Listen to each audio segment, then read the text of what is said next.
विद्यार्थियों, आज की इस वीडियो में हम हिंदी व्याकरण देखेंगे। जो परिभाषा रहेगा और प्रत्येक विद्यार्थी अपने अपने कॉपी में लिख लीजिए, ताकि आपको ये परिभाषा बताया जाएगा और आपको ये आसानी से समझ में आ जाए। तो चलिए करते हैं आज का वीडियो। वचन। सबसे पहले हम जानेंगे वचन किसको बोलते हैं। परिभाषा है, वचन का अभिप्राय संख्या से है।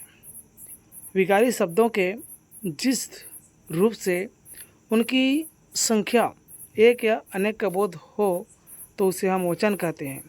हिंदी में केवल दो वचन होते हैं। कौन कौन से? एक वचन और बहुवचन। एक वचन किसको बोलेंगे? अर्थात शब्द के जिस रूप से एक वस्तु या एक पदार्थ के ज्ञान होता है उसे एक वचन कहते हैं।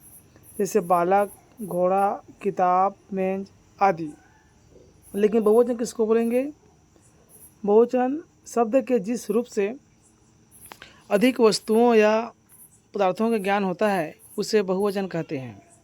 जैसे बालकों, घोड़ों, किताबों, मेंजों आदि। तो इस तरह की इनका परिभाषा है। अब देखते हैं समास। समास किसको बोलेंगे? समास की परिभाषा दो या दो से अधिक पदों के मिलने या जोड़ने को समास कहते हैं। समास का अर्थ है संक्षेप में कहना। समास विग्रह, समास के तोड़ने को हम विग्रह कहते हैं। समास 6 प्रकार के होते हैं। पहला होता है हमारा तत्पुरुष समास, दूसरा है द्विगु समास। द्विगु समास को ऐसा भी लिखा जाता है, द्विगु समास। तीसरा है द्वंद्व समास। चौथा है कर्मधारय समास। चौथा है बहुब्रीहि समास। छठवां है अव्ययी भाव समास या नॉन तत्पुरुष समास। आगे हम देखेंगे संधि। संधि का अर्थ मेल होता है। संधि में यहाँ केवल दो वर्णों के बीच होता है। संधि 3 प्रकार की होती है। पहला स्वर संधि, दूसरा व्यंजन संधि, तीसरा विसर्ग संधि। अगला देखेंगे क्रिया। जिस शब्द से किसी कार्य का होना या करना समझा जाए उसे क्रिया कहते हैं। जैसे खाना, पीना, पढ़ना, सोना, रहना, जाना आदि। मुहावरा। मुहावरा अरबी भाषा का शब्द है जिसका अर्थ है बातचीत करना या उत्तर देना। हिंदी में मुहावरा को वाक्यधारा कहते हैं, किंतु यहाँ अधिक प्रचलित नहीं है। जब कोई वाक्यांश अपने सामान्य अर्थ को छोड़कर विशेष अर्थ में रूढ़ हो जाता है तो मुहावरा कहलाता है।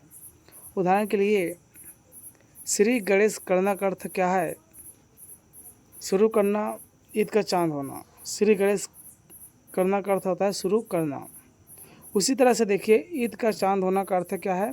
बहुत दिनों बाद दिखाई देना। 4 चांद लगना का अर्थ है प्रतिष्ठा बढ़ाना आदि।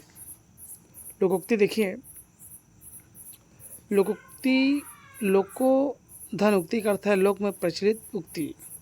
जब पूरा कथन किसी प्रसंग विशेष में उद्धृत किया जाता है तो लोकोक्ति कहलाता है। इसी को कहावत कहते हैं। उदाहरण के लिए, उस दिन बात ही बात में राम ने कहा, हाँ मैं अकेला ही कुआं खोद लूँगा। इस पर सब ने हंस कर कहा, व्यर्थ बकबक करते हो, अकेला चना भार नहीं फोड़ता।